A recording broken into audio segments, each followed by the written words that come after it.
Selamat pagi, Bapak Ibu saudara sekalian. Selamat berjumpa kembali dengan kami dari Restoration Christian Church di Los Angeles. Saya Harili, Gembala Sidang. Hari ini kita akan membahas sebuah topik satu minggu sebelum kita merayakan Paskah.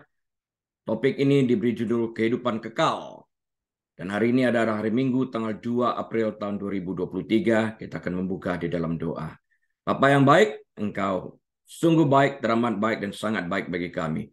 Engkau telah mengutus anakmu, putra tunggalmu, Yesus Kristus, mati di kayu salib untuk membayar upah dosa kami.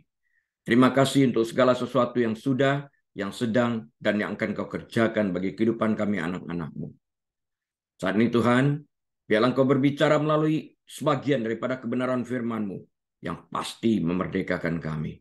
Tolong kami agar kami bukan hanya mendengar, tapi kami boleh menjadi pelaku kebenaran firman-Mu secara aktif.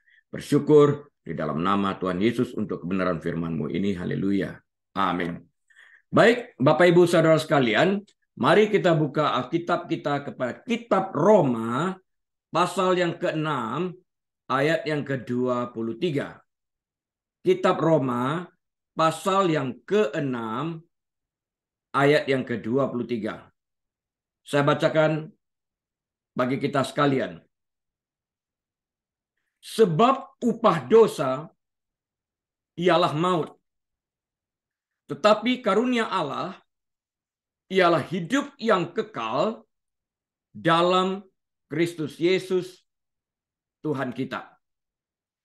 Nah, saya akan memulai dengan sebuah kisah ini. Ada sebuah papan billboard yang terpampang di pinggir jalan raya yang bertuliskan, semakin dalam Anda mengenal Yesus, semakin kecil kemungkinan Anda akan celaka. Nah, penulis pesan tersebut, Bapak Ibu Saudara sekalian, mungkin bermaksud baik. Tetapi pernyataan ini mengandung kesalahan yang nyaris tidak kentara sama sekali. Kalimat di atas memunculkan kesan bahwa semakin dalam kita percaya kepada Yesus, semakin kecil kemungkinannya kita akan masuk neraka. Dalam hal ini, Bapak Ibu Saudara sekalian, kita harus berhati-hati akan apa yang kita baca, apa yang kita dengar, apa yang kita lihat, harus kita analisakan secara kritis. Nah, dalam hal ini, penulis pesan memberikan pesan bahwa kehidupan kekal didapat secara bertahap, karena katanya semakin dalam Anda mengenal Yesus, semakin kecil kemungkinan Anda celaka. Jadi dia memberikan pesan, atau si penulis memberikan pesan bahwa kehidupan kekal didapatkan secara bertahap. Sudah barang tentu Bapak Ibu Saudara sekalian, pernyataan seperti ini adalah salah. Karena kehidupan kekal dianugerahkan langsung kepada kita saat kita, detik kita percaya sungguh-sungguh dengan hati kita kepada Yesus Kristus dan bukan secara bertahap. Ingat itu penjahat yang berada di kayu salib, salah satu dari dua penjahat tersebut yang berkata kepada Yesus, Yesus, ingatlah akan aku saat engkau datang sebagai raja. Detik itu juga Yesus berkata, sesungguhnya hari ini engkau dan aku akan berada di dalam taman Firdaus. Bukan bertahap, tapi langsung. Detik kita percaya, detik kita membuka pintu hati kita, detik kita mengakui kesalahan kita dan menerima Dia sebagai Tuhan dan Juru Selamat kita, detik itu juga nama kita tercatat dalam kitab kehidupan, dan detik itu juga kita diselamatkan jika kita membuskan nafas yang terakhir. Jadi bukan bertahap. Nah, Bapak Ibu Saudara sekalian, Alkitab berulang kali menyatakan bahwa apabila seseorang percaya kepada Kristus, ia memiliki kehidupan kekal saat itu juga, detik itu juga. Nah, Yesus menjelaskan bahwa keselamatan berarti, saya ulang, Yesus menjelaskan bahwa keselamatan berarti dilahirkan kembali oleh Roh Allah. Tercatat dalam kitab Injil Yohanes pasal yang ketiga, ayat yang ketiga sampai dengan ayat yang ke-9. Dia berkata bahwa barang siapa percaya kepadanya, Kristus, tidak akan binasa, melainkan beroleh kehidupan yang kekal. Seperti yang tertulis dalam Yohanes 3 ayat yang ke-16. Ini bukan suatu kemungkinan, melainkan kepastian. Bukan bertahap, kepastian. Percaya kapan? Saat ini. Ya saat itu kita diselamatkan. Kita tidak dibebaskan dari neraka secara bertahap. Kita harus paham dan mengerti akan hal ini. Kita tidak dibebaskan dari neraka secara bertahap. Tidak sama sekali. Detik kita percaya, detik kita beriman kepada Kristus, detik itu juga kita diselamatkan, dibebaskan dari hukuman kekekalan api neraka. Karena detik itu juga Yesus telah membayarkan upah dosa kita secara tuntas. Nah, saat kita menerima Kristus Yesus sebagai Tuhan dan Juru Selamat kita, Dia pasti masuk dalam kehidupan kita sebagai Tuhan, sebagai Raja, dan sebagai Juru Selamat kita, dan menyelamatkan kita sepenuhnya juga pada saat itu. Nah, kita tidak dibebaskan dari neraka sedikit demi sedikit. Ya, kita memang akan semakin serupa dengan Yesus bila kita hidup dengan rasa syukur, dengan rendah hati, taat dan berserah kepadanya. Itu progres yang kita alami. Namun keselamatan itu satu kali detik itu juga terjadi. Tetapi pertumbuhan rohani tidak menambah apapun pada keselamatan. Saya ulang. Pertumbuhan rohani tidak menambah apapun pada keselamatan. Keselamatan sudah diberikan. Pertumbuhan rohani kita melalui progres. Ya. Jadi pertumbuhan rohani tidak menambah apapun pada keselamatan yang telah kita miliki sejak saat kita percaya. Nah, saat ini banyak orang Kristen mencari rumus rahasia atau pengalaman rohani yang dapat membuat mereka lebih yakin akan tujuan mereka yang kekal. Sesungguhnya, Yesus telah menyediakan keselamatan yang kekal. Sudah. Tugas kita adalah percaya bahwa kematian Kristus di kayu salib dan kebangkitannya pada hari ketiga cukup bagi kita. Dan iman kepercayaan kita kepada Kristus inilah yang menyelamatkan kita dan bukan perbuatan baik kita. Jika perbuatan baik dapat menyelamatkan kita, maka sia-sia kematian Kristus di kayu salib untuk membayar upah dosa kita. Kenyataannya adalah perbuatan baik kita seberapa baik pun tidak lebih daripada secarik kain kotor, kata Alkitab. Karena itu perbuatan baik kita tidak dapat menghantarkan kita ke surga. Hanya iman di dalam hal ini. Nah, sekarang kita tahu iman kepercayaan kita kepada Kristus menghantarkan kita kepada kehidupan kekal.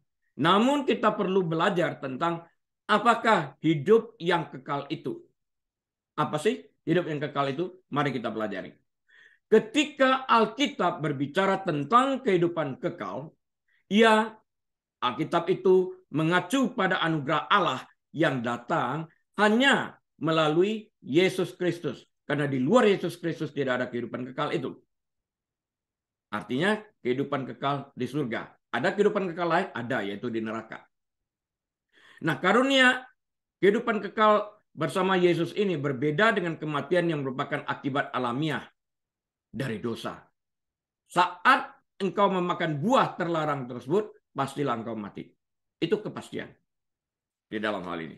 Nah, setelah kita mati di dalam dosa, Kristus menghapuskan hutang dosa ini, dan di dalam Dia kita mendapatkan anugerah kehidupan kekal di surga. Karunia hidup kekal di surga datang kepada mereka yang percaya kepada Yesus Kristus, dan Dia sendirilah, Kristus ini, kebangkitan dan hidup. Seperti yang tertulis dalam kitab Injil Yohanes pasal yang ke-11 ayat yang ke-25. Kenyataan bahwa kehidupan kekal ini menunjukkan bahwa kehidupan bukan berakhir di lubang kubur. Jadi saya ulang ya, kenyataan bahwa kehidupan ini kekal. Kehidupan yang kita alami, kita jalani saat ini kekal.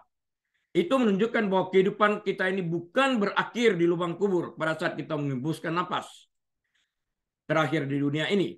Tapi ada sebuah kehidupan lain lagi di balik lubang kubur. Dan kehidupan di balik lubang kubur itu adalah kehidupan kekal. Yang dimulai pada hari ini. Entah di surga, entah di neraka. Namun kehidupan kekal itu terus menerus berlanjut tanpa akhir. Jadi jika seseorang masuk ke surga, selamanya tanpa akhir ia akan berada di surga. Namun jika ia masuk neraka, maka selamanya ia akan hidup di neraka tanpa ada akhirnya.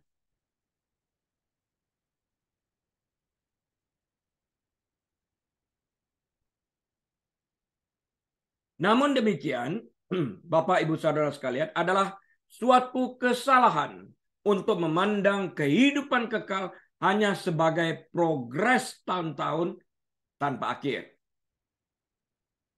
Bukan seperti itu.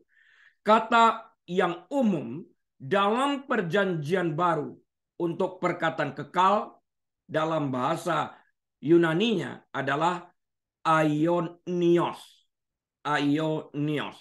Yang membawa gagasan tentang kualitas dan juga kuantitas kehidupan kekal itu. Nyatanya, kehidupan kekal sama sekali tidak terkait dengan tahun-tahun waktu yang kita jalani. Karena kehidupan kekal tidak pernah bergantung pada waktu. Eternity namanya.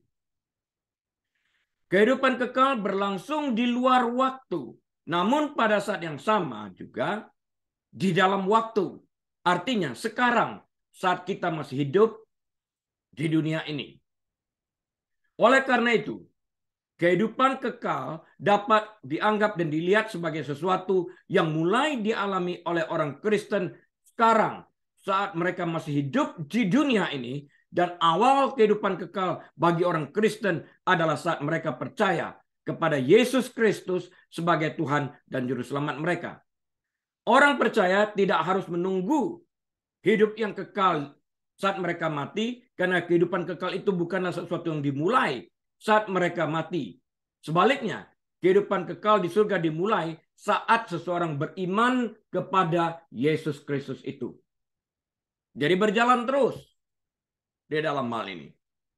Nah, sedangkan kematian itu di mana manusia menghembuskan napas terakhir adalah efek dosa. Namun tidak membawa manusia tersebut atau efek dosa ini tidak lagi memiliki kuasa untuk memisahkan manusia yang percaya kepada Kristus, karena upah dosa tersebut sudah dibayarkan di kayu salib sekitar 2000-an tahun yang lalu. Nggak ada efeknya lagi. Jadi tidak ada kuasa apapun yang dapat memisahkan kita dari kasih Allah untuk selama-lamanya. Ini luar biasa. Itu adalah milik kita. Jadi kehidupan kekal di dalam Yesus Kristus ini adalah milik kita saat ini dan berlangsung terus pada saat kita mengembuskan napas terakhir kita di dunia ini. Berkelanjutan. Nah, Yohanes 3 ayat 36 berkata, barang siapa percaya kepada Anak, ia beroleh hidup yang kekal. Lihat kalimatnya, barang siapa percaya kepada Anak, kapan itu? Sekarang, saat ini, ia beroleh hidup yang kekal. Jadi kapan itu? Saat ini, sekarang, pada waktu kita percaya. Perhatikan perkataan bahwa barang siapa percaya beroleh. Nah, perkataan beroleh di sini adalah bentuk waktu sekarang, present times. Kehidupan kekal itu, kata kerjanya juga berbentuk waktu sekarang dalam bahasa Yunani. Kita menemukan konstruksi waktu sekarang yang serupa dalam Yohanes 5 ayat yang ke-24 dan Yohanes 6 ayat yang ke-47. John 3:36, Yohanes 3 ayat 36 dalam versi New King James Version akan menampilkan pengertian yang lebih jelas lagi. Yohanes 3:36 dalam New King James Version ya. Saya kutipkan bagi kita sekalian. He who believes, that is present tense, in the Son has, that is present tense, everlasting life. And he who does not believe, that is present tense, the Son shall not see life, that is present tense, but the wrath of God abides, present tense, on him. Saya bacakan tanpa terputus. He who believes in the Son has everlasting life. And he who does not believe the Son shall not see life, but the wrath of God abides on him. Berbicara tentang sekarang, present tense. Nah, fokus kehidupan kekal bukanlah pada masa depan kita, tetapi pada kedudukan kita saat ini di dalam Kristus. Namun jika kita berubah setia menjadi tidak taat kepada Kristus dengan sengaja atas pilihan kita secara sadar, meninggalkan Kristus untuk memilih Allah asing dengan kesadaran penuh, maka kehidupan kekal kita akan berakhir di tempat penyiksaan, di mana murka Allah tetap ada di atasnya, yaitu di neraka. Karena Yohanes 3 ayat 36 tidak hanya berhenti pada kehidupan kekal di surga bagi orang yang percaya kepada Kristus, tetapi dilanjutkan sebagai berikut. Tetapi barang siapa tidak taat kepada anak, ia tidak akan melihat hidup, melainkan murka Allah tetap ada di atasnya. Tidak taat itu adalah bentuk sekarang, present tense. Alkitab dengan erat menghubungkan kehidupan kekal dengan pribadi Yesus Kristus. Seperti yang tertulis dalam Yohanes 17, ayat yang ketiga, perikop ini adalah perikop penting dalam hal sebagaimana Yesus berdoa. Inilah hidup yang kekal itu, yaitu bahwa mereka mengenal Engkau, satu-satunya Allah yang benar, dan mengenal Yesus Kristus yang Engkau utus. Di sini Yesus menyamakan hidup yang kekal, everlasting life, dengan pengenalan tentang Allah Bapa dan Allah Putra. Tidak ada pengenalan tentang Allah Bapa tanpa Allah Putra. Karena melalui Allah Putra, Allah Bapa menyatakan dirinya kepada umat pilihan. Tertulis dalam Yohanes 17 ayat yang ke-6. Yohanes 14 ayat yang ke-9. Nah, pengenalan tentang Allah Bapa dan Allah Putra yang menghidupkan ini adalah pengenalan pribadi yang benar. Bukan hanya secara kesadaran akademis. Akan ada orang-orang di hari-hari penghakiman yang mengaku sebagai pengikut Kristus, tetapi mereka, sekalipun mengaku dengan mulut mereka, tidak pernah benar-benar memiliki hubungan dengan Yesus Kristus. Kepada para pengikut palsu yang sekalipun mengaku adalah orang Kristen, tapi tidak memiliki hubungan secara pribadi dengan Kristus, Yesus akan berkata, "Aku tidak pernah mengenal kamu. Enyalah daripadaku kamu sekalian membuat kejahatan." Matius 7 ayat 23. Away from me. I never knew you. Jadi bukan apa yang sekedar kita katakan. Apakah kita di dalam kita mengatakan kita percaya kepada Kristus, kita membuat sebuah hubungan pribadi yang kita jalin dengan Dia. Rasul Paulus menyatakan tujuannya untuk mengenal Tuhan, dan dia mengaitkan pengetahuan itu dengan kebangkitan dari antara orang mati pada saat ia berkata dalam Filipi 3 ayat 10 dan 11. Yang ku kehendaki ialah mengenal Dia dan kuasa kebangkitannya dan persekutuan dalam penderitaannya, di mana aku menjadi serupa dengan Dia dalam kematiannya, supaya aku akhirnya beroleh kebangkitan dari antara orang mati. Tentang persekutuan dalam penderitaan Kristus telah kita bahas pada tanggal 19 Maret dengan topik apa itu penderitaan, dan dapat diikuti pada YouTube channel RCC.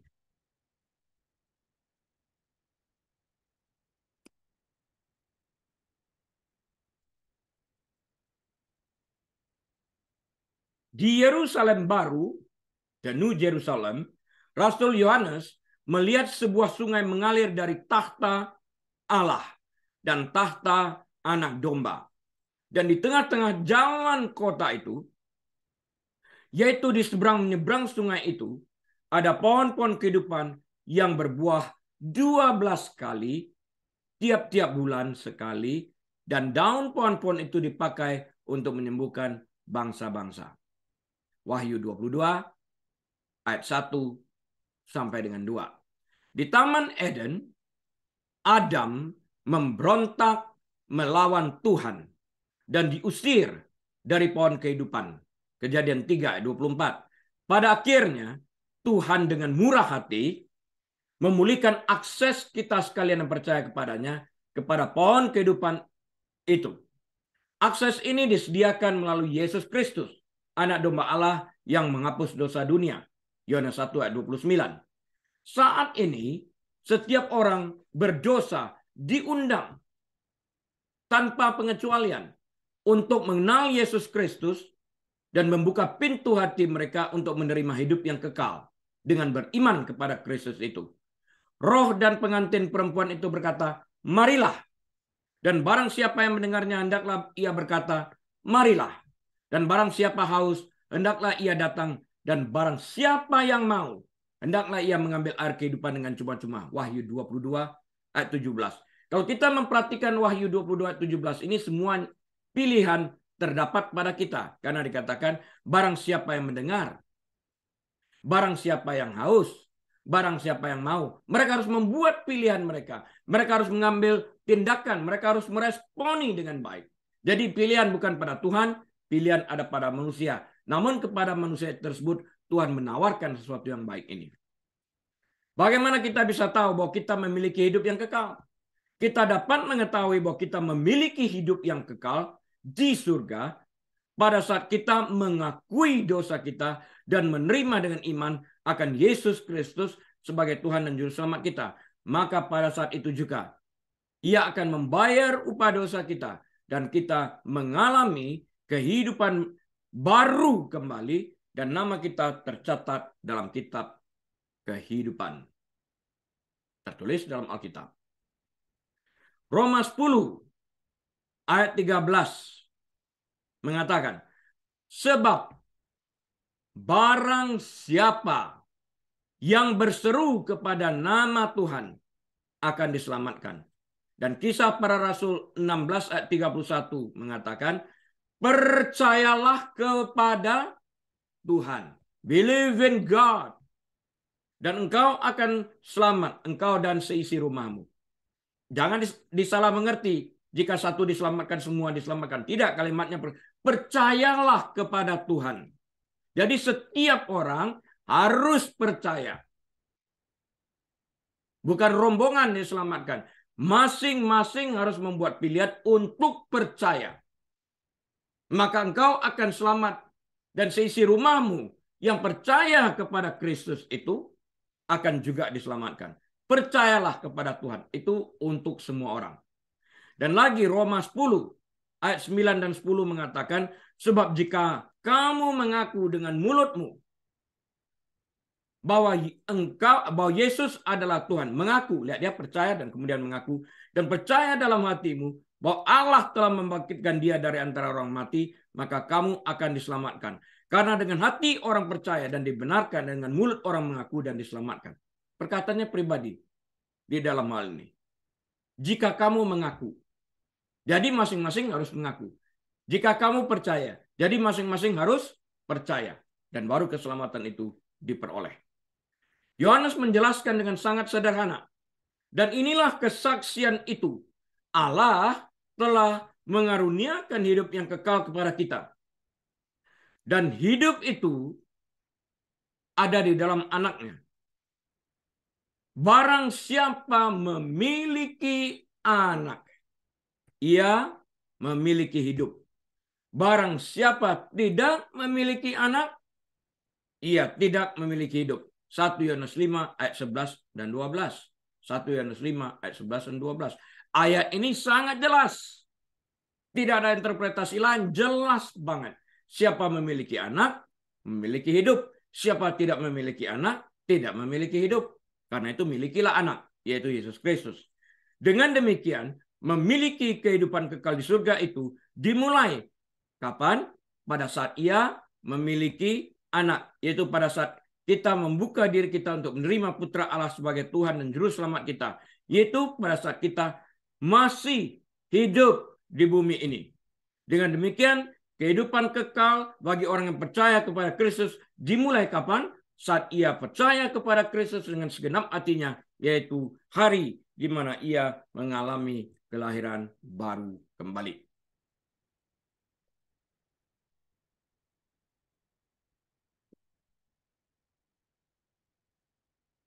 Pertanyaan berikut yang harus kita bahas adalah, apa hal-hal di dunia ini yang memiliki nilai kekal sejati. Kenapa kita perlu membahas dan mempelajari? Adakah nilai-nilai kekal sejati di dunia ini? Jika kita mengenal akan hal itu, nilai kekal ini yang harus kita kejar. Kan ini berdampak di dalam kekekalan kita, baik di surga maupun di neraka. Tergantung apakah kita menangkap nilai kekal sejati seperti yang dimaksudkan Tuhan, atau nilai kekal yang menurut dunia adalah kekal, sekalipun Alkitab berkata, langit dan bumi ini berlalu, jadi tidak ada yang kekal. Kita harus memegang sesuatu yang Tuhan katakan kekal, itu kekal. Apa yang kekal? Firman-Nya. Langit bumi berlalu, firman-Nya kekal. Nah, tak perlu diragukan lagi bahwa satu-satunya hal yang bernilai kekal di dunia ini adalah hal-hal yang bersifat abadi.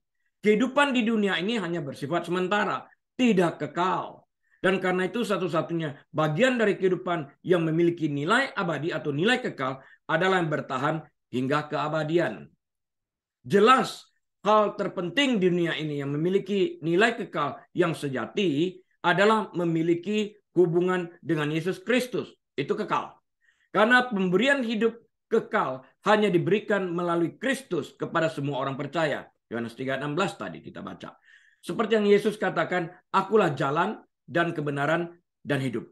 Tidak ada seorang pun yang dapat datang kepada Bapa kalau tidak melalui aku. Yohanes 14 ayat ke-6. Pada saat kita mengembuskan napas terakhir kita di dunia ini, roh kita akan berpindah ke suatu tempat lain.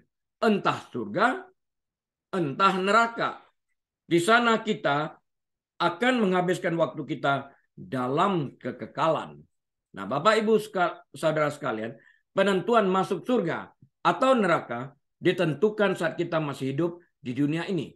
Yaitu, jika kita membuka pintu hati kita untuk menerima Yesus Kristus sebagai Tuhan dan Juru Selamat kita, maka nama kita detik itu juga akan tercatat dalam kitab kehidupan. Dan surga merupakan tempat di mana kita akan tinggal selama-lamanya. Namun, jika kita menolak Kristus, maka neraka menjadi tempat kediaman abadi kita seperti yang tertulis dalam Matius 25 ayat 46. Kita menolak Kristus berarti kita tidak memiliki anak. Yang tidak memiliki anak tidak memiliki kehidupan. Yang menerima Kristus menerima anak dan karena itu memiliki kehidupan. Jadi kita jelas di dalam hal ini.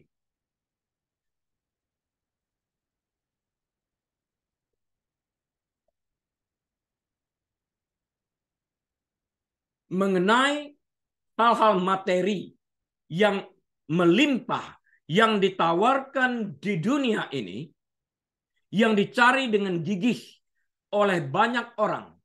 Yesus mengajar kita seperti yang tertulis dalam Injil Matius pasal yang ke-6 ayat 19 dan ayat 20. Janganlah, sebuah larangan, kamu mengumpulkan harta di bumi. Di bumi ngengat dan karat merusakkannya dan pencuri membongkar serta mencurinya. Ayat 20. Tetapi kumpulkanlah bagimu harta di sorga. Di sorga ngengat dan karat tidak merusakkannya dan pencuri tidak membongkar serta mencurinya. Yang dimaksudkan adalah jangan greedy. Jangan serakah. Puas dengan apa yang Tuhan berikan.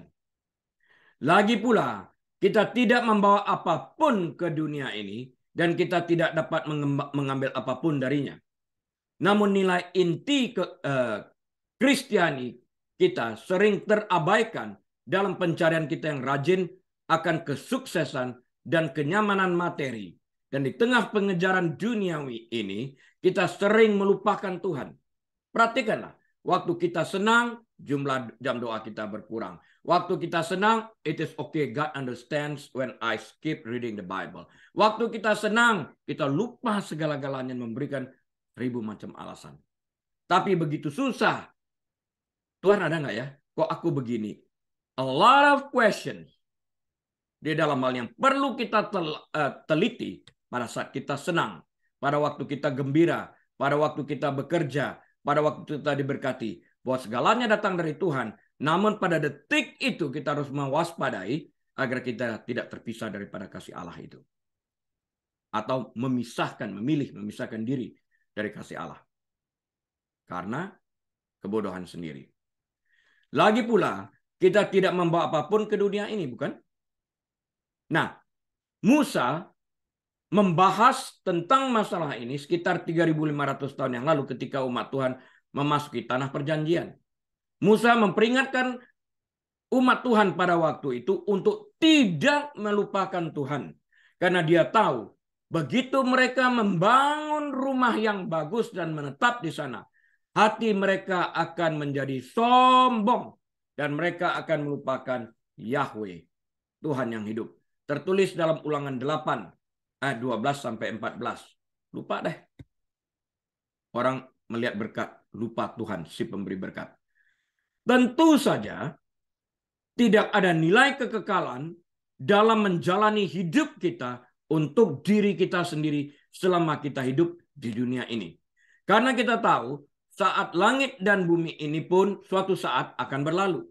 Oleh sebab itu firman Tuhan mengingatkan kita bahwa sekalipun kita ada di dunia ini, namun kita bukan berasal dari dunia ini. Dan karena itu Tuhan berpesan agar kita tidak mencintai dunia dan segala sesuatu yang berada di dalamnya. Karena semuanya ini suatu saat akan berlalu dan tidak pernah memiliki nilai kekekalan atau keabadian itu. Namun ada nilai kekal yang signifikan dalam apa yang kita lakukan dengan hidup kita selama waktu yang sangat singkat ketika kita masih hidup dan berada di bumi ini. Meskipun kitab suci menjelaskan bahwa perbuatan baik kita di dunia tidak akan pernah menyelamatkan kita atau membuat kita tetap selamat. Efesus 2 ayat 8 dan 9. Namun demikian Alkitab juga menjelaskan kepada kita bahwa kita akan menerima upah kekal sesuai dengan apa yang telah kita lakukan selama kita masih hidup di bumi ini. Seperti yang Yesus Kristus sendiri katakan dalam Matius 16 ayat 27. Sebab anak manusia akan datang dalam kemuliaan Bapa diiringi malaikat-malaikatnya. Pada waktu itu ia akan membalas setiap orang menurut perbuatannya. Mendapatkan hadiah di sini. Bukan keselamatan lagi bagi orang percaya, tapi hadiah, reward yang diberikan. Mahkota yang diberikan. Nah, selanjutnya Efesus 2 ayat yang ke-10 menjelaskan tentang orang percaya di dalam hal ini. Karena kita ini buatan Allah, diciptakan dalam Kristus Yesus untuk melakukan apa? Pekerjaan baik yang dipersiapkan Allah sebelumnya. Ia, Allah, mau supaya kita hidup di dalamnya. Di dalam melakukan pekerjaan baik. Nah, pekerjaan baik ini berkaitan dengan melayani Tuhan sebaik mungkin dengan apa yang Dia berikan kepada kita dan dengan ketergantungan sepenuhnya kepadanya. Nah, Rasul Paulus membahas tentang kualitas pekerjaan yang dapat mendatangkan upah yang kekal. Mari kita teliti.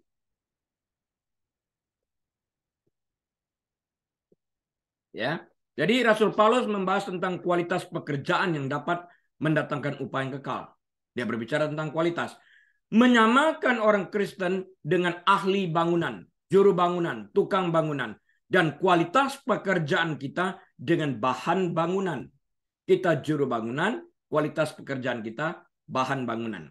Nah, Paulus memberitahu kita bahwa bahan yang baik yang bertahan dari api pengujian Allah dan memiliki nilai kekal adalah seperti emas, perak, dan batu permata. Sedangkan menggunakan bahan yang lebih rendah dari kayu, rumput kering, jerami untuk dibangun di atas dasar Kristus tidak memiliki nilai kekal dan tidak akan diberi upah. Tertulis dalam 1 Korintus pasal yang ketiga ayat 11 sampai 13. 1 Korintus 3 ayat 11 sampai 13. Pada dasarnya Paulus memberitahu kita bahwa tidak semua perilaku dan pekerjaan kita pantas mendapat upah. Oh tidak. Ada banyak cara pelayanan kita kepada Tuhan yang akan memberikan kita pahala. Pertama, kita perlu menyadari bahwa setiap orang percaya sejati Artinya orang sungguh-sungguh percaya kepada Kristus telah dipisahkan oleh Tuhan dan hanya untuk Tuhan. Ketika kita menerima anugerah keselamatan dari Allah, kita diberi karunia rohani tertentu. 1 Korintus 12 ayat 7 dan ayat 11. Dan jika kita menganggap karunia rohani kita tidak berarti, kita perlu mengingat bahwa seperti yang dikatakan Paulus kepada jemaat di Korintus, tubuh Kristus terdiri daripada banyak bagian. Dan Tuhan telah mengatur bagian-bagian di dalam tubuh masing-masing seperti yang Tuhan sendiri inginkan. Dan justru anggota-anggota tubuh yang nampaknya paling lemah, namun justru yang paling dibutuhkan. 1 Korintus 12 ayat 14, ayat 18, dan ayat 22. Jika kita menggunakan karunia rohani kita memainkan peranan penting dalam tubuh Kristus dan melakukan apa yang memiliki nilai kekal. Setiap anggota tubuh Kristus dapat memberikan kontribusi yang berarti ketika kita dengan rendah hati berupaya membangun tubuh Kristus dan memuliakan Allah. Memang setiap hal kecil dapat menambah mozaik indah dari apa yang Tuhan dapat lakukan ketika kita melakukan bagian kita masing-masing. Ingatlah, di bumi saat ini Kristus tidak memiliki tubuh selain tubuh kita. Tidak ada tangan selain tubuh kita, tangan kita. Tidak ada kaki selain tubuh kita, kaki kita. Karunia roh adalah cara Allah memberikan kasih karunia-Nya kepada orang lain melalui kita. Ketika kita menunjukkan kasih kita kepada Tuhan dengan mematuhi perintah-perintahnya, ketika kita bertekun dalam iman meskipun ada tantangan dan penganiayaan, ketika dalam namanya kita menunjukkan belas kasihan kepada yang miskin, kepada yang sakit, kepada mereka yang kurang beruntung, dan ketika kita membantu meringankan rasa sakit dan penderitaan orang-orang yang ada di sekitar kita, maka kita memang sedang membangun dengan emas, perak, dan batu permata yang benar-benar bernilai kekal. Nah, bagaimana caranya, Bapak Ibu Saudara sekalian, kita dapat memperoleh perspektif kekal tentang kehidupan selama kita hidup di bumi ini? Nah, hidup dengan memikirkan kekekalan di balik lubang kubur yang dimulai saat kita masih hidup di dunia yang fana ini adalah cara yang paling bijaksana untuk hidup. Perspektif kekal menjaga kita dari mengejar mimpi kosong dan kepuasan materi, mencegah kita dari keserakahan, greediness. Perspektif kekal juga dapat membantu kita untuk mencegah kita sendiri dari menyia-nyiakan tahun-tahun kita untuk mengejar hal-hal duniawi yang tidak dapat kita bawa ketika kita mati. Kita memperoleh perspektif kekal ketika kita memikirkan hidup kita sebagai tali sepanjang 500 meter. Dengan salah satu ujung tali tersebut kita beri warna hitam sepanjang 1 meter. Ya, tali melambangkan keberadaan kita yang akan kita spend, yang akan kita habiskan dalam kekekalan. Ujung hitam yang sepanjang 1 meter yang pendek itu, yang berwarna hitam itu hanya sedikit, ya, waktu yang kita habiskan di dunia ini. Yang warna hitam yang saya katakan 1 meter tadi adalah waktu yang kita habiskan di dunia ini. Hanya sangat singkat.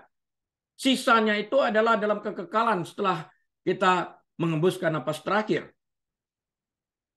Kita cenderung memusatkan semua hasrat dan energi kita pada ujung tali yang berwarna hitam, sambil sedikit memikirkan tali yang begitu panjang yang membawa kita kepada kehidupan yang kekal. Kenapa harus begitu?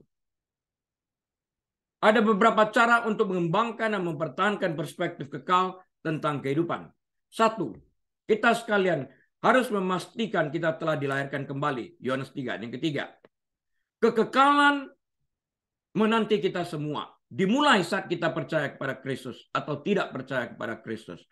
Tetapi satu-satunya cara untuk memastikan bahwa kita menghabiskan kekekalan di surga bersama Tuhan Yesus, Allah Bapa dan Allah Roh Kudus, adalah dengan dilahirkan kembali. Kelahiran baru itu menghasilkan semangat baru, dan keinginan baru untuk menyenangkan Tuhan. Ketika kita menerima dengan iman kematian dan kebangkitan Yesus Kristus atas nama kita, Dia membayar upah dosa kita, Roh Kudus bergerak dalam roh kita dan melahirkan kita ke dalam keluarga Allah selamanya. Tertulis dalam Roma 8 ayat 15 sampai dengan 17. Pada titik itulah kita mulai memperoleh perspektif kekal.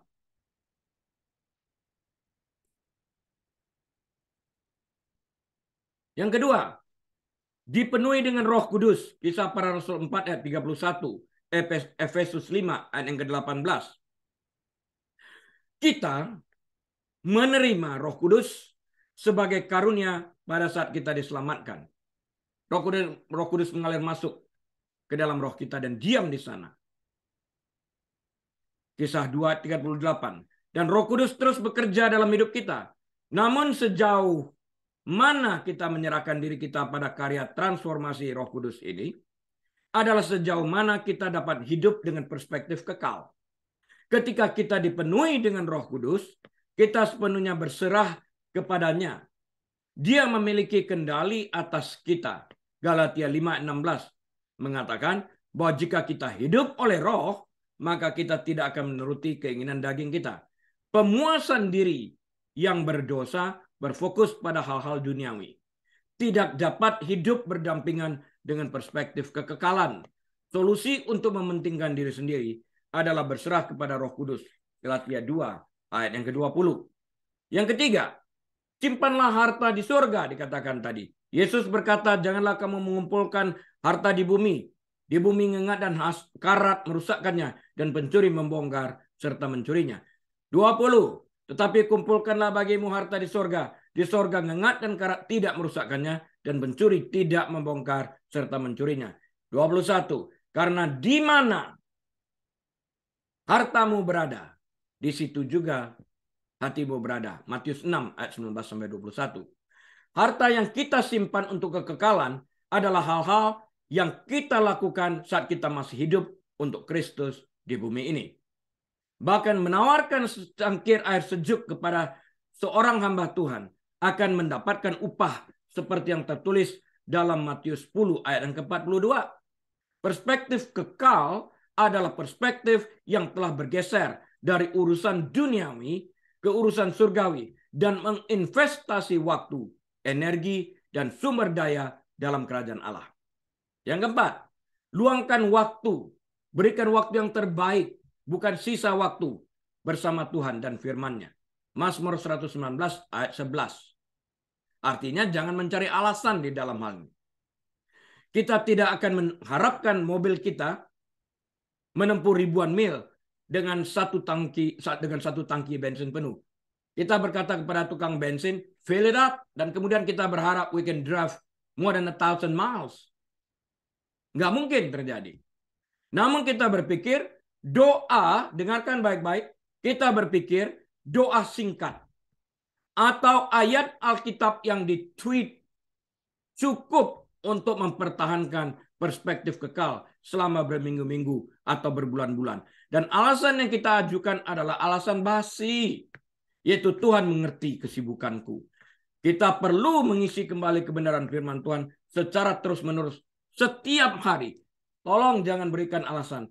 God knows that I love him. If you do love him, spend your time with him. Read his word. Meditate upon his word day and night, according to Joshua 1 verse 8. Roma 12 ayat 1-2 menyebutkan sebagai pembaharuan budi atau pembaharuan alam pikiran kita. Menghabiskan waktu di hadirat Tuhan, mengundang dia untuk mengungkapkan area kehidupan kita yang tidak atau belum kita serahkan kepadanya. Kita mengungkapkan dan mengakui kelemahan kita yang ada dan kemudian mengganti kebohongan yang kita percayai dengan kebenaran firman Tuhan. Pembersihan diri kita secara terus-menerus dengan air dan firman seperti yang tertulis dalam Efesus 5 ayat 26 akan menjaga prioritas kita sesuai dengan prioritas Allah dan membantu kita untuk mempertahankan perspektif kekal yang kita miliki. Yang terakhir, poin yang kelima, tetaplah sadar akan kenyataan bahwa dunia ini bukanlah segala-galanya dan dunia ini bukan tempat tinggal permanen kita. Sangat mudah untuk kehilangan diri kita sendiri dalam perhatian dan keinginan sehari-hari. Namun, mereka yang hidup dengan perspektif kekal sama-sama sadar bahwa setiap hari menghitung mundur menuju perjalanan terakhir kita di dunia ini. 2 Korintus 4 ayat 17 dan ayat 18 mengatakan, sebab penderitaan ringan yang sekarang ini mengerjakan bagi kami kemuliaan kekal yang melebihi segala-galanya, jauh lebih besar dari penderitaan kami. Sebab kami tidak memperhatikan yang kelihatan, melainkan yang tidak kelihatan. Karena yang kelihatan adalah sementara, sedangkan yang tidak kelihatan adalah kekal. Kita harus dengan sengaja mengarahkan pikiran kita ke arah yang kekal. Keputusan yang kita ambil harus berdasarkan signifikansi kekalnya. Kolose 3 ayat 1-3 mengatakan, karena itu, kalau kamu dibangkitkan bersama dengan Kristus, carilah apa? Perkara yang di atas, di mana Kristus ada, duduk di sebelah kanan Allah. Yang kedua, pikirkanlah perkara yang di atas, bukan yang di bumi. Ayat yang ketiga, sebab kamu telah mati dan hidupmu tersembunyi bersama dengan Kristus di dalam Allah. Nah, closing statement saya adalah, saya akhiri dengan ini.